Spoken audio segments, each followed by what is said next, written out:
the book A Short Account of the Destruction of the Indies, page 39.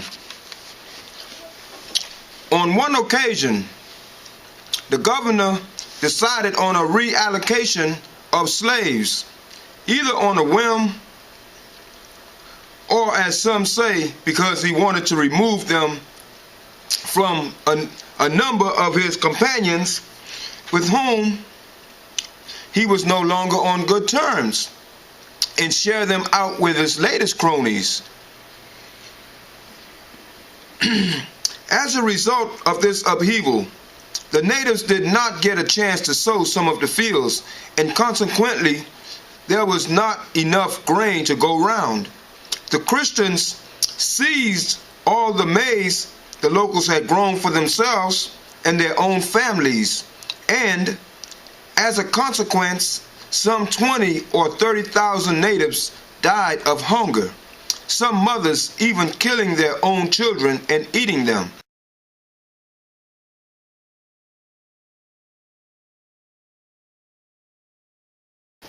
So we see here that when he removed the Indians from one place to another, because when he got ready, he just did it, whatever his reason was. It says, our native brothers, they had not had a chance to sow all the fields. So consequently, there was not enough maize or corn to go around. So the Christians seized all the maize, all the corn. They seized them that they had grown, that the Indians grew for their families. They took them. And it says, as a consequence, a lot of the natives died. And then it goes on to say some mothers even killing their own children and eating them. We're going to get a count on that, but first we're going to deal with them growing these fields and not eating the fruit thereof. Deuteronomy chapter 28, verse 30.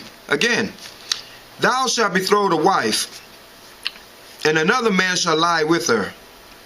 Thou shalt build an house, and thou shalt not dwell therein. Thou shalt plant a vineyard, and shall not gather the grapes thereof. That's the account we just read. It said, you shall plant a vineyard, and you shall not gather the grapes thereof. Brothers and sisters, that's Bible prophecy. That's what happened to our native brothers. Bible prophecy, brothers and sisters. This is what happened to our native brothers. They grew all this food, but they didn't get to eat it. Wow. Okay, now let's read the other part of it. It says, because they grew the corn, but the conquistadors took it for themselves. It goes on to say, and some mothers even killing their own children and eating them. Now for that account, let's go to Deuteronomy chapter 28, verse 53. And thou shalt eat the fruit of thine own body, the flesh of thy sons and of thy daughters, which the Lord thy God hath given thee, in the siege and in the straitness, wherewith thine enemies shall distress thee. So we see that they ate their kids, but the Bible prophesied that if from the breaking of the law, these curses was going to come upon you. And Moses said, not only with you do I this covenant oath, go to, but it's for your children, the ones wasn't born yet. Remember, I did that early in the lesson. And we see the account in the Indies that this happened, that they ate their children. Brothers and sisters, this is Bible prophecy. We know that this stuff happened to the southern kingdom, which was Levi, Benjamin, and Judah, which also known as the Negroes. We knew that it had happened to us, our forefathers, but a lot of Hispanics don't realize that these atrocities, these things happen also to your forefathers. Okay, from there, I want to go to Jeremiah chapter 50, verse 33. Jeremiah chapter 50, verse 33. Thus said the Lord of hosts, The children of Israel and the children of Judah were oppressed together, and all that took them captives held them fast. They refused to let them go.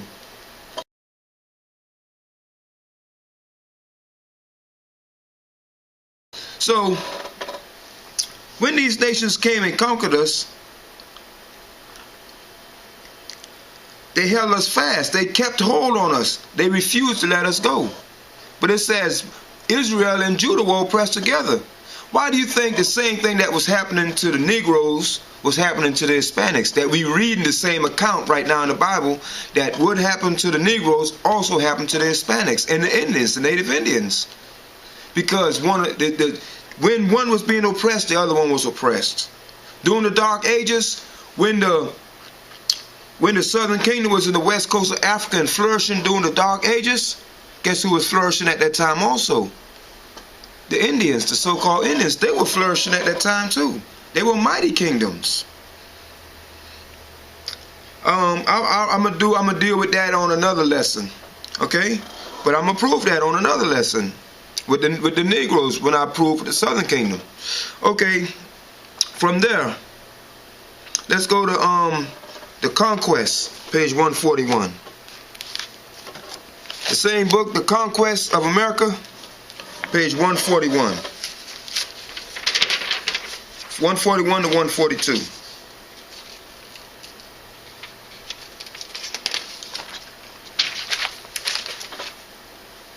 And here is an account by the Bishop of Yucatan, Diego de Landa, who does not particularly favor the Indians.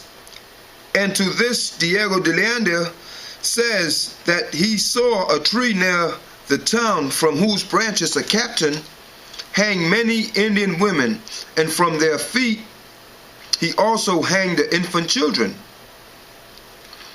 There the Spaniards committed the most unheard of cruelties. They cut off hands, arms, and legs, and women's breasts, and they threw the Indians into deep lakes and stabbed the children because they could not walk as fast as their mothers. If those whom they had chained together by the neck fell ill or did not walk as fast as the others, they cut off their heads so as not to have to stop to release them. You see the cruelties, brothers and sisters? It says that if the child couldn't walk fast enough, as fast as their mothers, they stabbed them. Okay, and the ones that were chained by the neck, if one fell ill or did not walk as fast as the others, they cut their head off. Rather than just take time to release them, they cut their head off. But it said that the ones that were chained by the necks, chained together by the neck. Well, we know that the Negroes were chained by the neck, but now we're reading that the Indians were chained by the neck. Now let's go into Deuteronomy chapter 28, verse 48. Deuteronomy 28, verse 48. Therefore shalt thou serve thine enemies, which the Lord shall send against thee, in hunger and in thirst and in nakedness and in want of all things. And he shall put a yoke of iron upon thy neck until he have destroyed thee.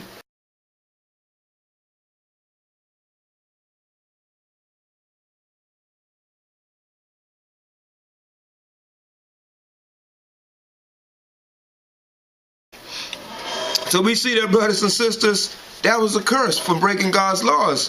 It says, you would say, therefore shalt thou serve thine enemies, which the Lord shall send against thee. See who sent them? The Most High sent them. Why? Because we broke his commandments. In hunger, in thirst, in nakedness, and want of all things. Anything you want, you got to go to these enemies. And it says, and he shall put a yoke of iron upon thy neck until he have destroyed thee. Well, we knew it happened to the Negroes, but we just read the account that when the ones they had chained by the neck, if they didn't walk fast enough, they just cut the head off. When did they take that yoke of iron off? Once we were destroyed. Because once we were Christians at that time, because we were so-called Christians. Because you remember I read earlier in the book of El Salvador, Let me read it again. It says, page 27. On the heels of the conquistadors came the religious orders. They established churches and monasteries to convert the Indians, teaching them Christian ideals in Spanish language. Many converted to Catholicism because the alternative was death. Because you know what that was, brothers and sisters? That was us being brainwashed. They kept that yoke of iron on our neck. Once we were destroyed mentally, then they took it off. But now, guess what? Now today you don't know who you are. You cling to people to another heritage. You know, the blacks in America and the islands and scattered throughout the world, we cling to Africans.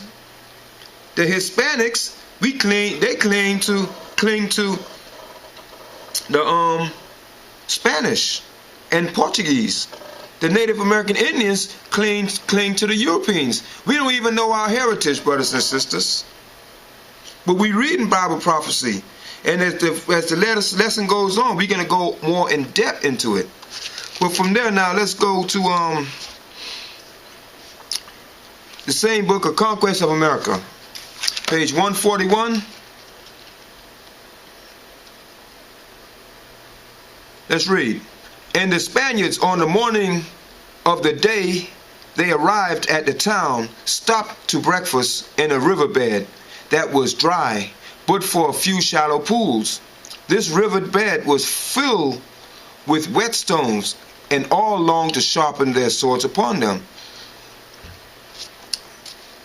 Let's read on. It says, having reached the village after this picnic, the Spaniards decided to test whether their swords were as sharp as they seemed.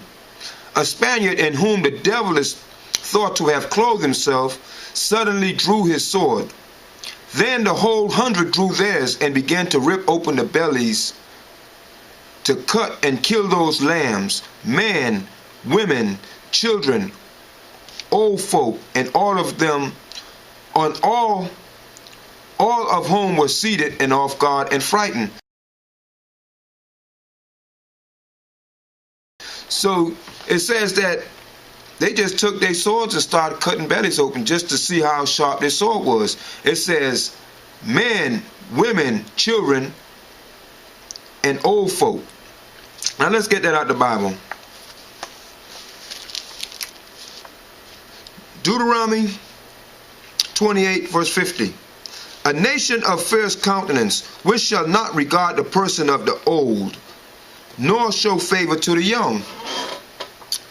So we see there, brothers and sisters, that it says, this is part of the curse. It says, a nation who shall not regard the person of old, nor show favor to the young. So we see that they were killing men, women, children, and old folk, all of whom were seated off guard and frightened. Let's read down a little bit. Lacassas find no explanation for these incidents except the desire to test whether the swords were sufficiently sharp, since the devil who inspired the Spaniards furnished them these whetstones. You read in Revelations that they get their power from Satan. We read that. But we're reading right here in this book. Remember, this guy was there with the Indians. He saw all this stuff. Okay, from there,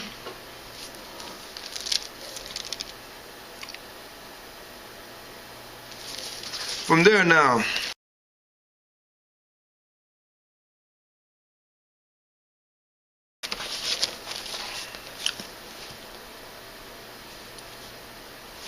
I'm going to go to a people's history, page 4. It's called A People's History of the United States.